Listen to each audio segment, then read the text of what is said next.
let me now introduce to you Donna Van Milligen Bielke. So Donna is an architect and founder of Donna Van Milligen Bielke, studio Donna Van Milligen Bielke. Working also together with Ard de Vries Architects, forming one office together. And she operates on the border between architecture and urban planning and moves between different skills from the architectural interior to urban fabric. And over the past year, she has won, well, we were just saying, almost all prizes that you can win. But she won the Prix de Rome for architecture in 2014 for project Cabinets of Curiosities on the reorganization of public spaces in Rotterdam. In 2019, she was awarded the Young Maasskant Prize for a specific focus on architecture as part of the urban fabric. And last year, the project Kunstwerf in Groningen has won the Aboutaleb Prize. Super nice. And tonight, Donna will talk about her work, but also will talk about the things that fascinate her, the things that inspire her. So it's not only a presentation of what you've made, but also what you take up. So I would like to give a warm applause and give the floor to Donna. I'm gonna show some of my projects, but first I always start with showing some references to sort of show the area that we're interested in. Because we're architects and we design buildings, and so do I, but we're more interested in the space we make between the buildings. So it's the in-between space. Yeah, so I'm a bit recovering from illness, so I'm a bit woozy. So sometimes I will look at my screen a lot, so I'm sorry for that. Yeah, so I will show you some references to sort of show, yeah, our fascination. And they're not like unique references everybody knows, but it's just to create a certain scope. So, of course, the most well-known map, probably, from Nolly, the map of Rome. A map that shows the streets, the squares, and the public interiors. So actually, it's a map of the complete picture of the urban fabric. It shows the city as a sequence of spaces with no difference between indoor and outdoor spaces. So the only thing that matters if a space is public. So you can see actually the private space, the private houses can be seen as the walls that hold and shape the public space. And for me, that's the essence of what we think is important in architecture, is how you make a continuation on the urban fabric with your architecture. I've never had to give a lecture with this music on the background. You can do it in rap. Yes, or you can do it in rap. So another map, a map from Piranesi. It's different from the Nolly map. It's the Forum Romanum in Rome. There is no difference in this map between public program and private program. There's also no difference between inside and outside. So all the boundaries are erased, and you only see spatial structures. And I really love the map because you see the city as one big structure, as all the functional space, and how the city is actually sort of a machine. This is another reference, is Paris, of course, a Haussmann's plan commissioned by Napoleon to increase the infrastructure in the city, to move his troops quickly through the city. And this is really reference about redefining the urban fabric. Just so to reorganize the public space and create a new hierarchy. Yeah, you clearly see the difference between the medieval streets, organically grown sort of, and the immense boulevards of Haussmann. Then you have the Plaza Mayor, which is a really big square in Madrid. This is a reference that's about strengthening public space. because the square was already there on this location with sort of this size. But at some point in history, there came this intervention, and there was built a really thin, uniform building all around the square. It has the depth of one room, so you could say it's more of a new boundary for a public space than a building. It's more a square designed as an inverted building. And then the last example of our fascinations, of my fascination, this is one I stumbled on in Rome. This is Piazza di Sant'Ignazio by Raccuzzini. And it's about, of course, the two buildings and the walls of the square. So Raccuzzini, he deployed the buildings around the square to create a perfect urban space in front of the church. Sant'Ignazio, that's same here under here. And what I really like is that the buildings are not just like Plaza Mayor, a wall that's withholding space, but they're also taking a very clear and important position in the urban fabric themselves. By the use of these buildings, the square becomes sort of a forecourt that holds the walls that shape the square in front of the church. So it's a really nice example of how public space, buildings, special architecture like a church, and interiors can be really intertwined. And outside and inside spaces can be completely merged with each other. So these are the references, just to give you sort of the focus of the area that we're interested in. We work on a very big diversity of different projects. So we do buildings, urban studies, but also installations and exhibitions. And I feel like all of them are sort of around this theme that we think is interesting, or maybe we make it about this theme because that's what we think is interesting. Because we always think about what's the result of the intervention, what's in between. And now I brought 6 projects, and I'm just going to check how much time I will take. Normally I'm quite quick, so we can do them all.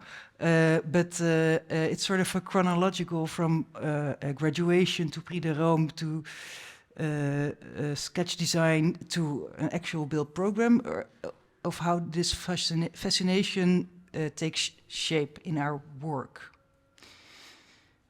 So the first project is my graduation project. The second one is the Prix de Rome solution.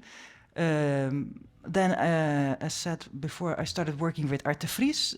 So the third one is the project we did together, the first thing that we did together. After that, there's a design for an open oproep for the Flemish building bouwmeester. And then 2 buildings that are now actually delivered, and the Kunstwerf as last building.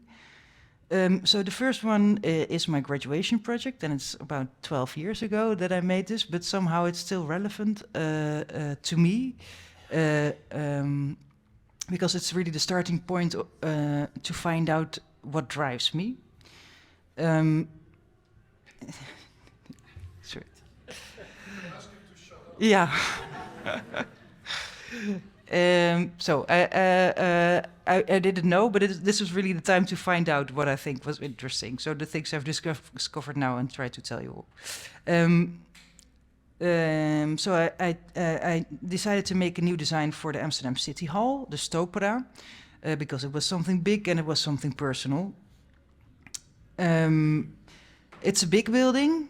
It's a hybrid building. There are several functions in the building. It's personal because I was studying in the building across the Stopera.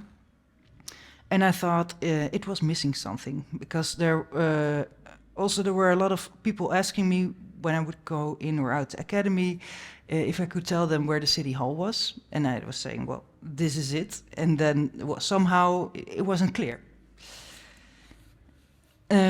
So it's a hybrid building.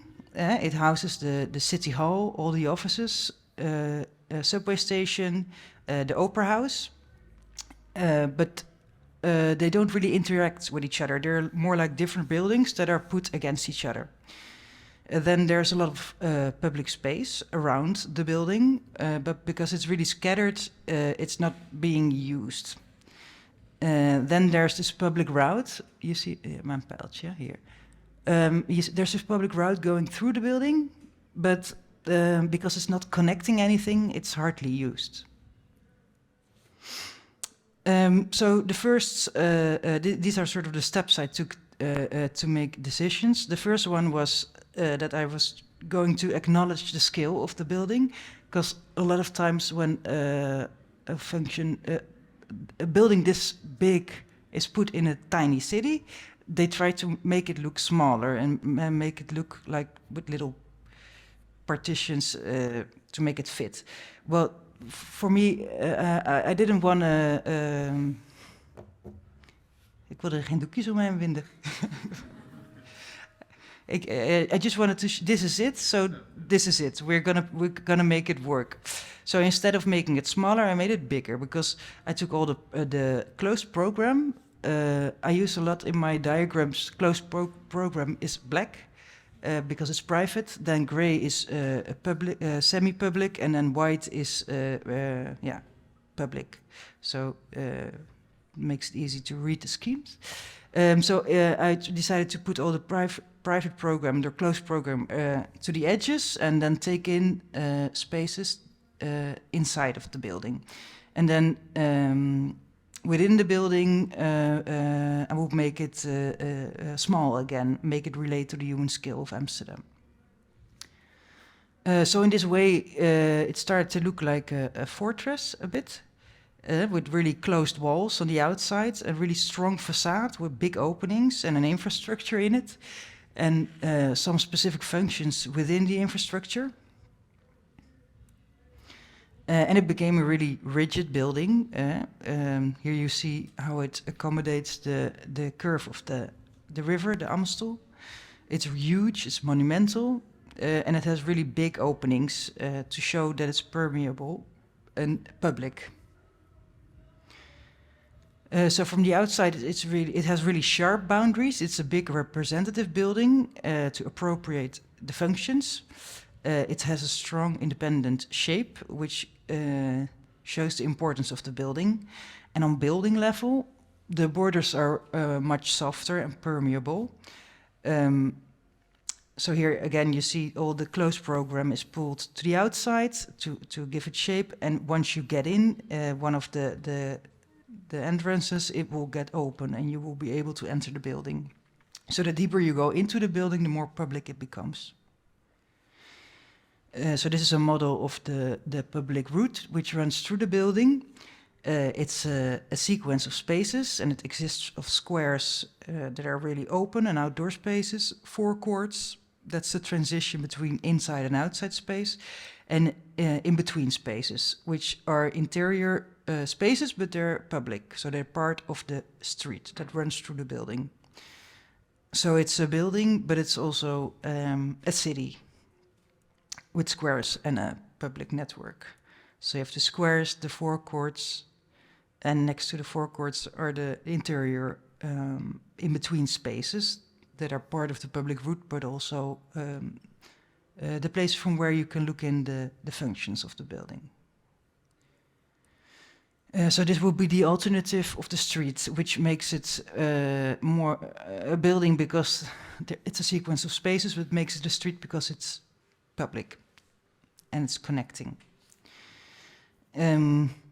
All streets run through the building. It will all pass the City Hall Square, where you can find places to get new passports, the offices, the meeting rooms, and the city council, and places to get married. So it will be, you will always find your way, was the thought. From a distance, it will always open up, so you will never look against a really big closed facade, but you always see a gate with behind it a square, so you know it's public. And when you get close by, you see the size of the building. You see how big it is, the importance of the building, but you also see it's open. So this is my graduation project. This is, of course, not what I would propose if somebody will ask me, do you have an alternative for the city hall? But it was really a nice oefening to really to find out what it was, what I think was interesting about architecture. And it still is my main focus of how can a building be a city and a city become a building, and how can you erase the borders between inside and outside. I feel you have all FOMO now because of the music outside. So the second project is the Prix de Rome project. It's called Cabinet of Curiosities. And the assignment was to make in the city, the center of Rotterdam, at the crossing of the Hoogstraat and the Binnenrotte, to make it a lively city street again and to make a link to the city's history. Because before the war, Rotterdam looked like any other Dutch medieval city. And after the Second World War, the bombings really erased the complete historical center. And due to the thoughts of more modern urbanists at that time, after the war, Rotterdam became the city of big gestures, separated functions, and access space. And this makes Rotterdam the city it is today. So it's a really rough and tough and unpolished city. That it's not about coziness, but it's about progress. But also nowadays, after all this reconstruction, Rotterdam has reached this turning point. And they want to turn this center that has functioned as a shopping and employment place for so long into a residential core again. Because the distinctive emptiness of Rotterdam, that used to be really modern and generous, is increasingly experienced as soulless and inhuman. The built fabric is really characterized by these exceptionally large buildings that stand as isolated objects in empty space. So combined with this soulless space between the objects, the effect is quite alienating. So the site of intervention is the section of two old important axes in Rotterdam.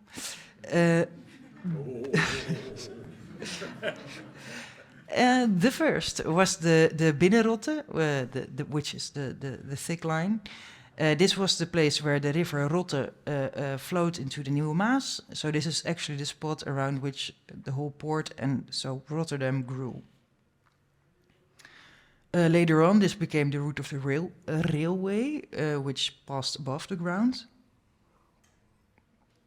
And nowadays, when the railway is put underground, but because there's a tunnel under it, the Binnenrotte area can not longer be developed. And then the second axis, that's actually the thin line, that's the Hoogstraat. This was like the first street that was running over the river. But during the post-war reconstruction period, the axis of the Hoogstraat was cut up by different axes to try to connect the city more to the river. So the center contains a lot of fake spaces. They call it terrain vague. So these are areas that no longer have any clear meaning, and they have acquired an intangible and fake character. Areas that find themselves in a permanent state of transition, stranded somewhere between decline and renewal. So for me, the question was, how can we create cohesion in a city of all these different individual gestures, and how to treat the emptiness without losing the space. Also without going back, so going into nostalgia, or starting all over again by making a new tabula rasa. So this proposal is about ordering the public space by defining borders. By differentiating the public space, it's about big buildings and reducing the size of space, but also about strengthening the significance of the spaces. Because what makes the center of Rotterdam unique is that it holds an extensive collection of exceptionally solitary buildings, and they all represent a specific architectural spirit of a particular time. But because all those buildings don't have anything to do with the context, not only because they're solitary, but also because they do not claim the space around them in any way. So in this proposal, the fragmented urban fabric of Rotterdam is ordered without demolition or going back to the past, or also without a future promise. So it's about cherishing Rotterdam's curiosities and embracing the solitary buildings with a strong urban architecture. So it's about adding a layer that orders a scattered space and has the effect of isolating and exhibiting Rotterdam's displayed icons. This proposal strengthens the rich history by organizing public space, strengthening the urban structure, and allowing the objects to excel to merge within the city. A cabinet of curiosities are encyclopedic collections of objects whose categorical boundaries were yet to be defined. So all the objects and important places all acquire their own interior attuned to them to stand out from the rest of the city. And the big urban units engage with one another through the shared spaces between them and the openings. The urban interiors of the frames are really sober and neutral, so they allow the object to excel and be the focus of attention. At the same time, the object lends the location its character, and the urban interior absorbs the atmosphere exhaled by the object. The object appropriates the surrounding space and transforms it from an undefined space into a distinctive space. And sometimes it provides clarity about how people can use the space and choose how they want to behave in it. It also establishes urban design clarity concerning the function of the object. And other frames confirm the emptiness, as is the case with the Binnenrotte. So this porous frame clearly marks the urban edges, so that even when there's nothing happening there, the Binnenrotte still shapes a really strong square. So the biggest empty space in Rotterdam is now also a monument to the city's origins. So that was the link to the history. Yes, the next project. I feel like I need feedback because there's stuff happening there. Okay, then the third project. This is the first project I did with my partner, with Ard de Vries. It was a competition for a big cultural building in Leidse Rijn.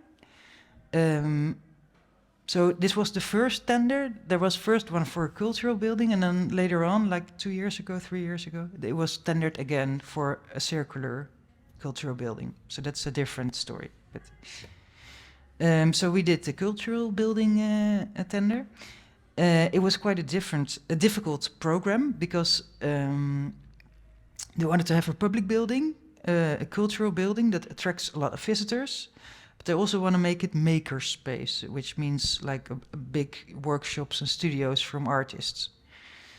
And we were also asked to design a building that would grow in time.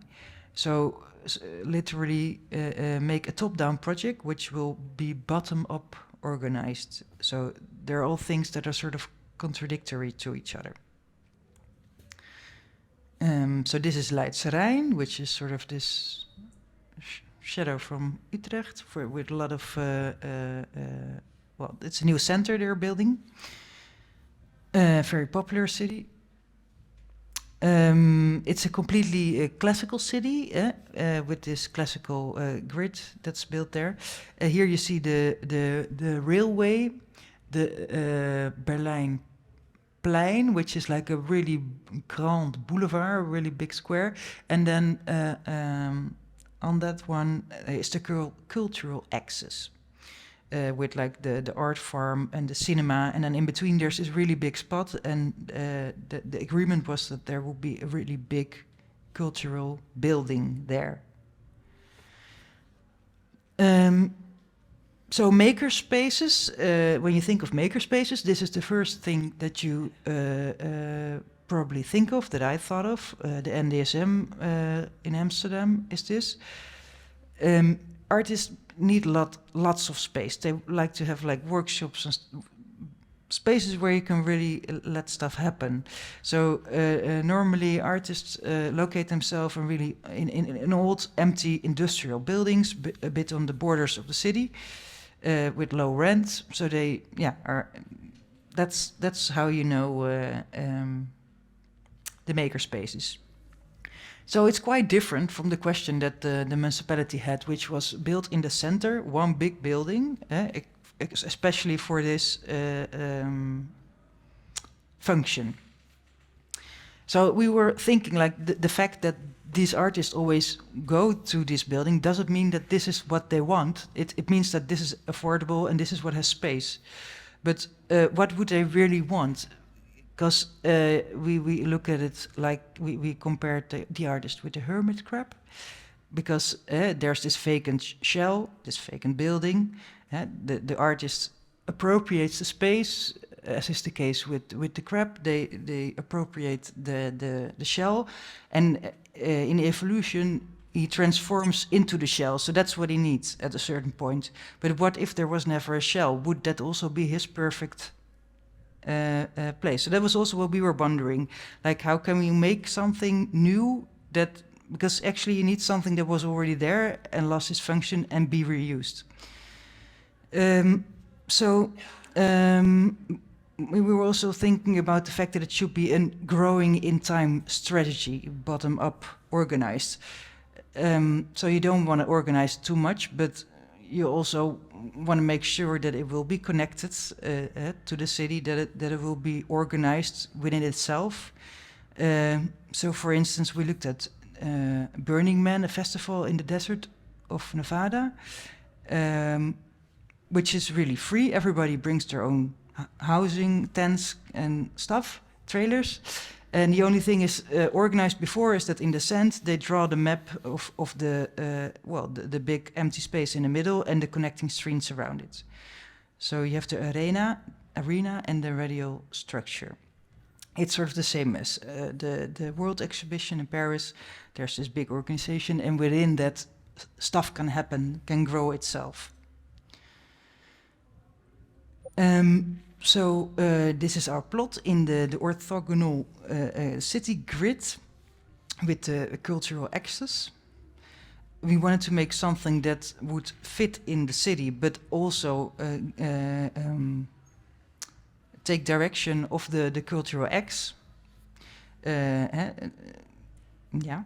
So, it's in a city from Jo Koenen, which is a really big fan of the public arcades. So we decided we take up the arcade and we multiply it. We continue the city in our tiny city, but with its own direction. So it's a city within a city. It's a bit similar to my graduation project. So I made squares. We made squares to connect the new city with the old city. We made some spaces really generic, because then stuff can happen, but to let stuff happen, you also need special stuff. So we made generic and really special places, a difference between places. So there were two halves, one more formal, one bit more informal. So the big one could host like big international events. The small one was more for the neighborhood level. Then the flesh of the building, the private spaces, shared spaces, semi-public spaces, the workshops of the maker spaces. So that's it resulted in sort of this not a design but a defining. We defined sort of the potential the project could have. So we were making sort of this atlas with all these options. We talked with all the makers that came to the workshops, and we listened to them, what they wanted. They wanted a big space. It should be able to become smaller, then it should be really transparent, open, permeable, their own workshops, but connected to the bigger halls. And that resulted in this sort of atlas. Then to make it connect to the existing city, we said it should have like a bit more formal front that's attached to the Grand Boulevard, and when it's continuing the axis on the back side, it can be much more fragmented and informal, open, accessible. So you see, somehow we try to make rules for a thing that should exist by itself in a city, but also be a city within a city. And then it will be a really clear icon as a building, but also it should be readable as a collection of buildings.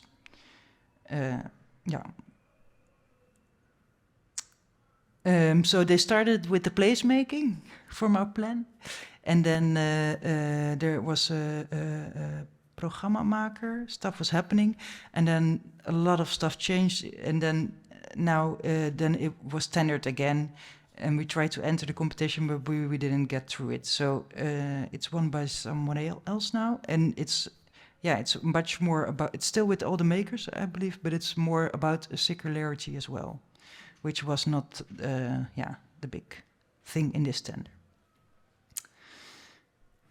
Okay, I'm doing well, so in time-wise. So I will do all the projects. This one, it's a bit of a weird project because this was a competition we did for the Vlaams Bouwmeester, the open oproep, the open call, which we didn't won. So Bovenbouw Architect has won, so they're building it, but I still like it, our solution. I mean, it's not perfect, but I like it because it really shows our fascination about architecture. It's a bekkinage, like an old Begijnhof in the center of Hasselt. And the University of Hasselt wanted to put the Master of Architecture in this place. And also because Hasselt doesn't have, this is the old historical center, there isn't much green, so they would really like to make a big green public park at this Begijnhof, more to the city.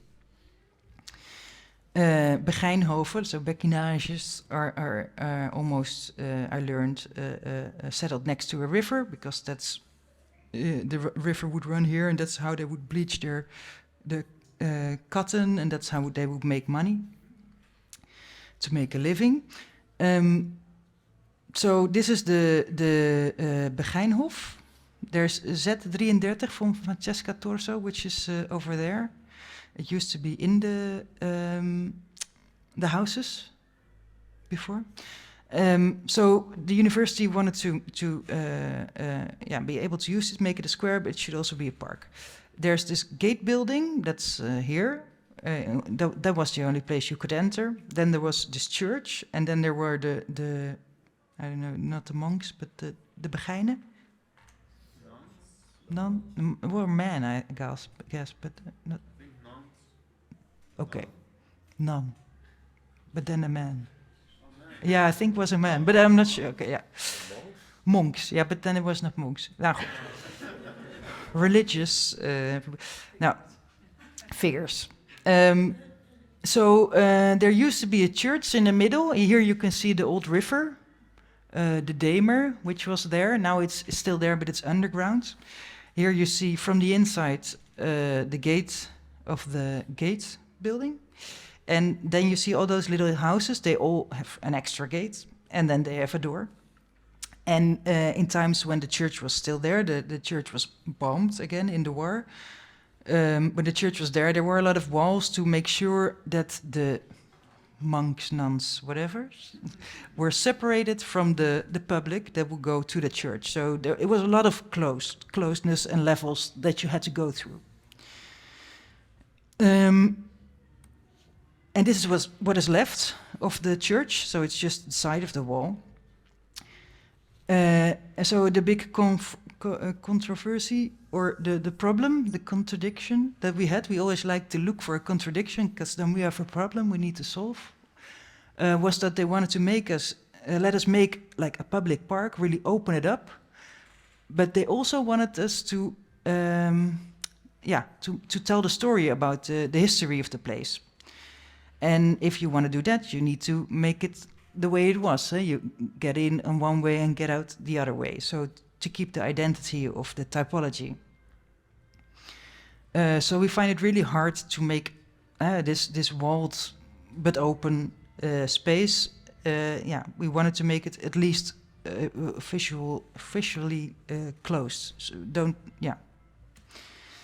So we decided, okay, we can make extra walls to connect it, extra holes in the wall to connect it better to within the city, but then you can absolutely not walk through it or see through it. I mean, there has to be like a visual closed part in it.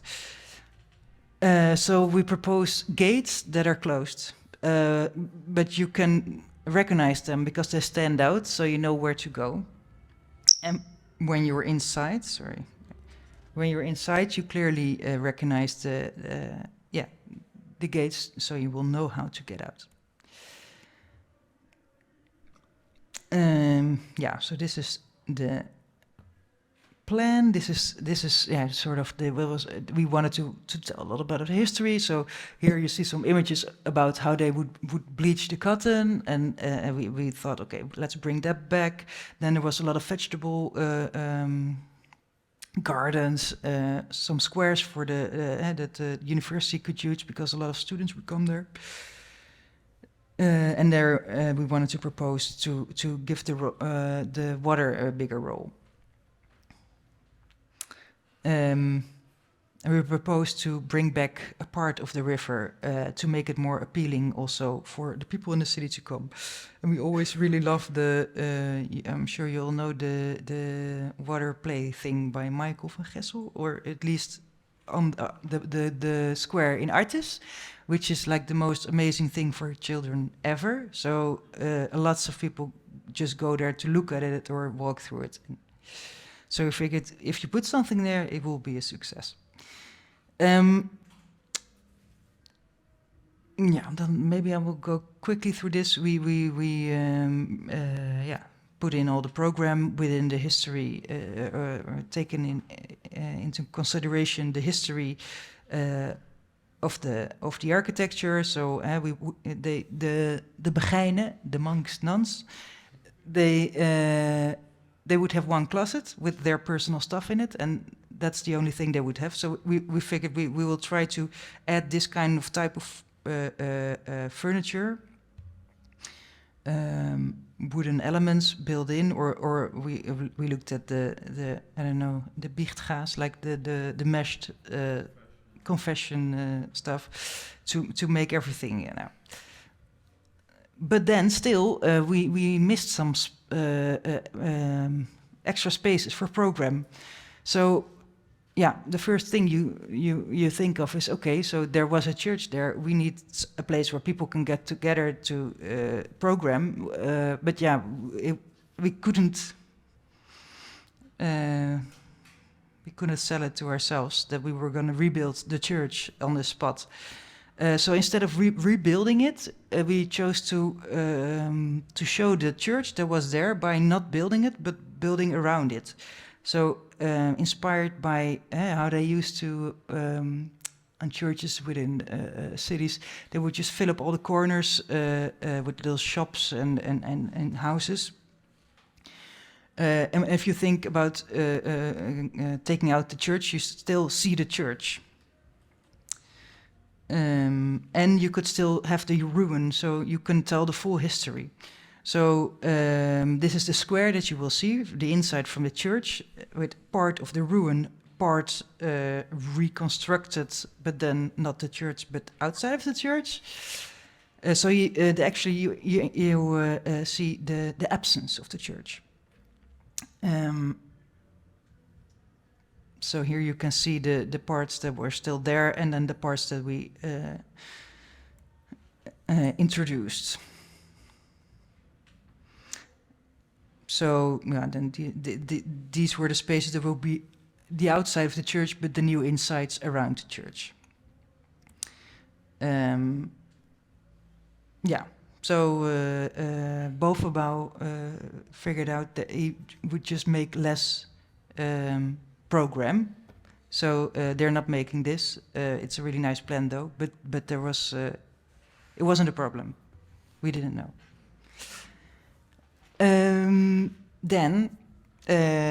So I have 2 more projects.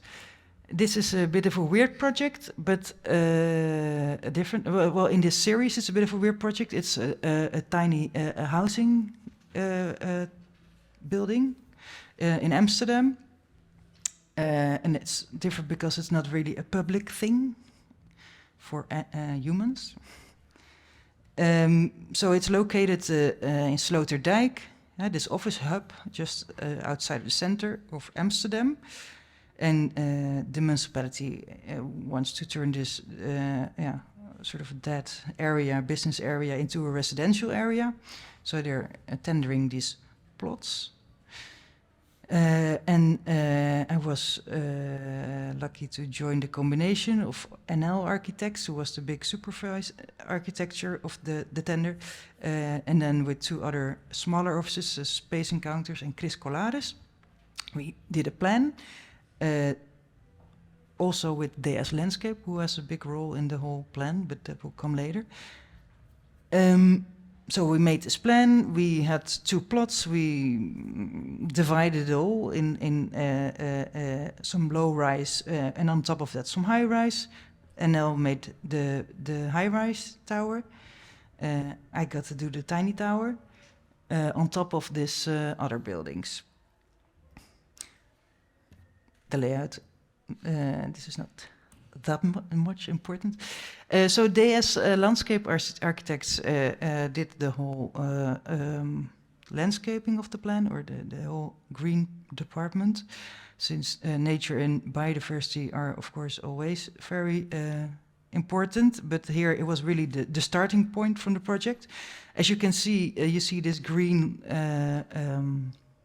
finger going into the city, and then continuing here, but you have this really hot red close part, which is our part. So they have said it's really important for the biodiversity to continue like this green zone that you have there. And in addition to that, NL proposed a really big tower with all these different stacked green landscapes, with all different native environments from around the area. So I wanted to make something that would add to that, but also be really different, because otherwise you have this green carpet, this stacked landscape, and then this tiny green stacking. So it should be something complementary, but contrasting. So instead of making landscapes, I proposed to make a rock, like a solid rock, but as a home for all the birds and animals that would be attracted by all the plants and insects that would go to the other tower. So in that way, we would have this little tiny fixing in the whole. In the hole there is in the city from the green. So my English is not getting better. The evening is going further. DS made this really nice study and found out where which plant on which side, how much sun, how high. Also the birds. It's really they can go on the east, not on the west, and then the height is really important. How many? So it's this really nice balanced plan to maximize the biodiversity. And I decided it's just going to be a rock, nothing else, and it's just going to be the detail, the opening of the different animals is going to be the detail of the whole building. So we made integrated openings, boxes within all the concrete elements. All animal has its own opening.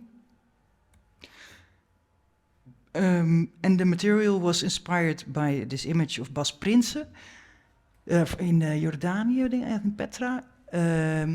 So we tried to sort of link the colors, make this really earthy colors, and I was also really inspired by these rhythms, these holes. The workers, they climb up with wooden sticks.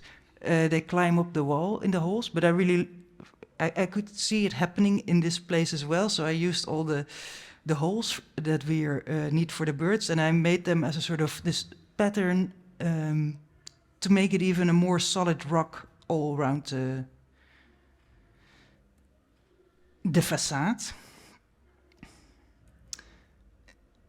Yeah, so it's going all the way around. So it looks really massive and solid, although it's quite open actually. There's a lot of windows.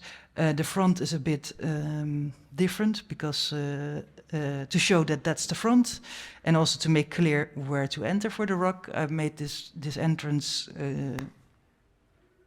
plate. So yeah, you will clearly know where to enter if you're looking for the building.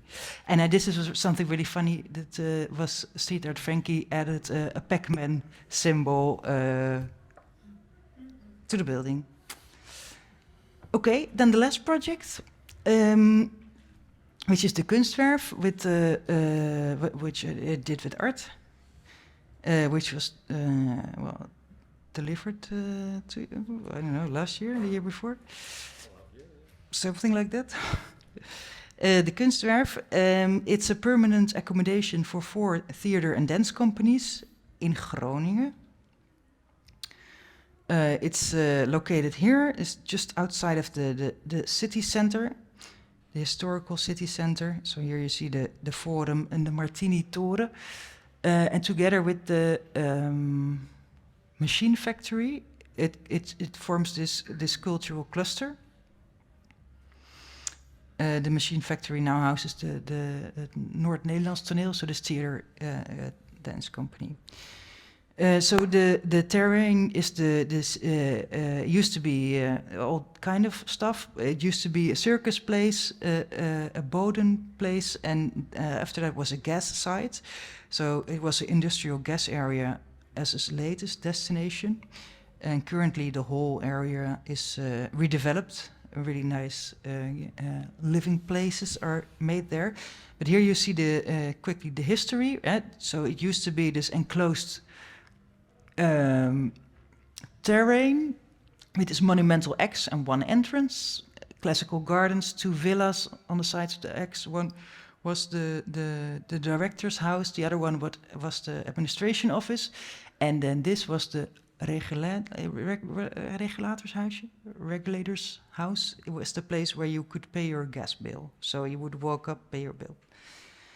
Then some buildings were added, some houses for workers, the machine factory. Some stuff was demolished again, and it resulted in this. The darker red are the monumental buildings that were there when we started, and in the red was the envelope as we got it when we entered the competition. So it was embracing the 4, these are 4 tiny houses, worker houses, and it was built against 2 monuments. So these are the worker houses that are here, and then you have the where you could pay your bill, the regulatorshuisje, which is there. We thought it was really important to connect the building with the city, and to not make like a U shape with a airspace or a light court, but to really make a public space. We want to make individual gestures, but also one entity, and we want to make something that was not that would be in dialogue with the existing architecture around it. And we were very much intrigued by this building next to our site, so the machine factory. We really loved the way the building would appropriate itself to the context, and it's sort of built out in time, so stuff was added, towers were added in time. So our desires had some urban consequences, so we decided to break the rules and break up the whole U-shape to make space, public space that we will be able to use. Also, a nice fact was that then the monumental villa would be really get a central position in the whole plan. So this is instead of building against it, we made it stand freely.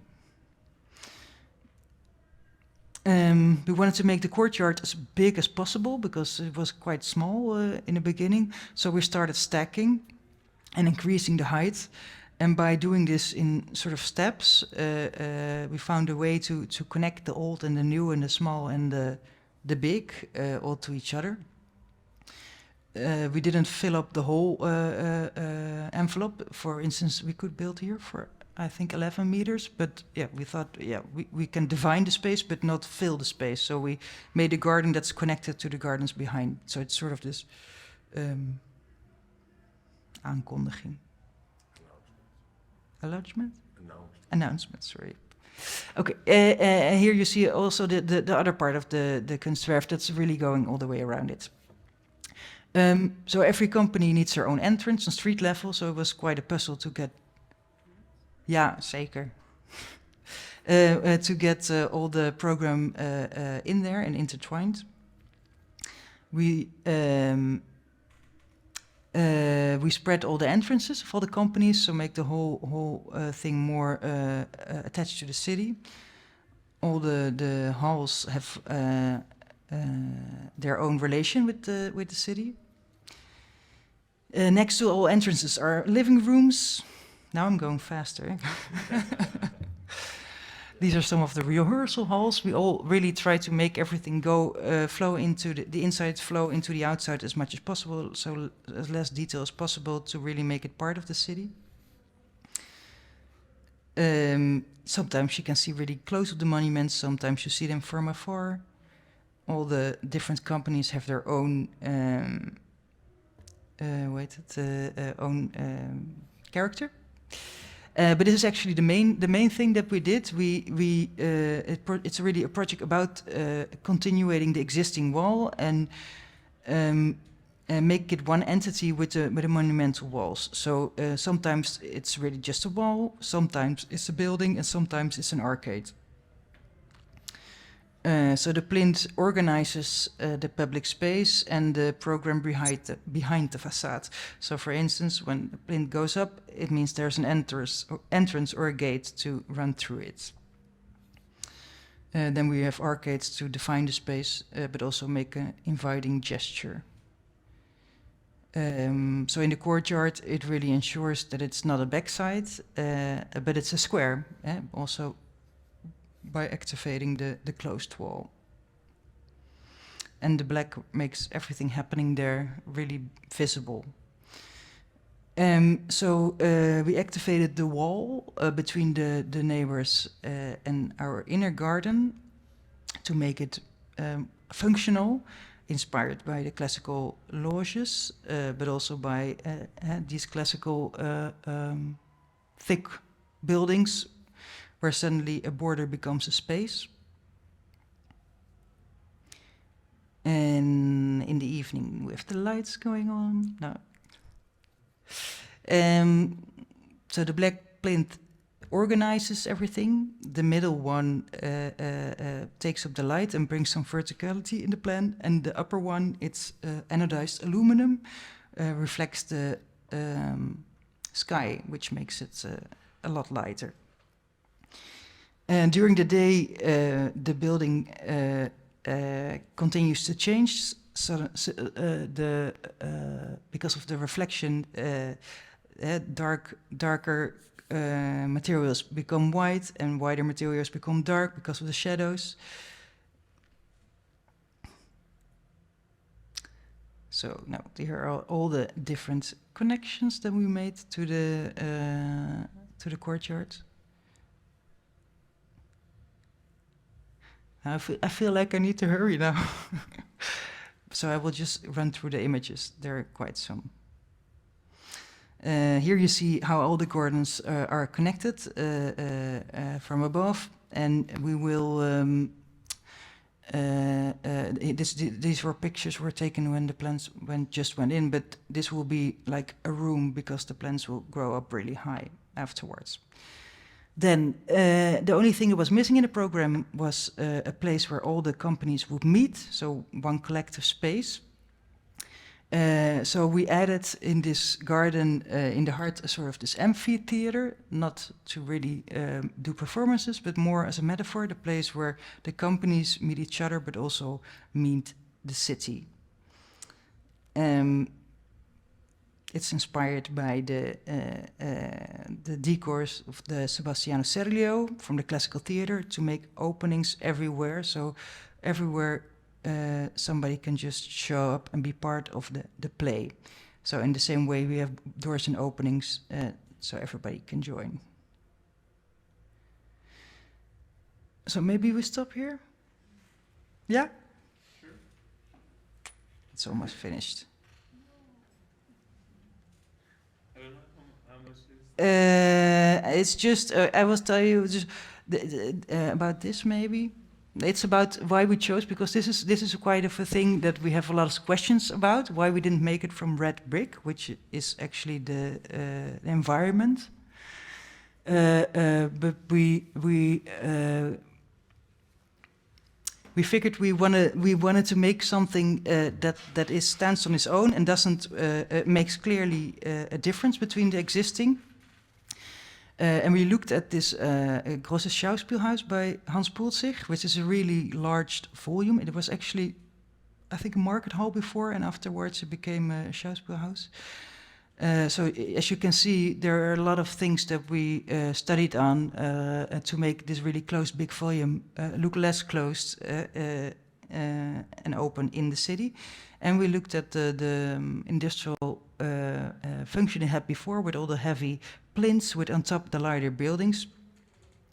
So we figured that historically this could be the context of these buildings. So this is a picture from the old and new together. And yeah, we thought it was really important to let the old monuments always take the lead and that we could be more visible in the back and go... there is this sort of common... It's so super different, but it's also a sort of a common language that that the new building speaks with the old. So, and with the most important space is the space in between them, the courtyard where everything comes together. So that's it.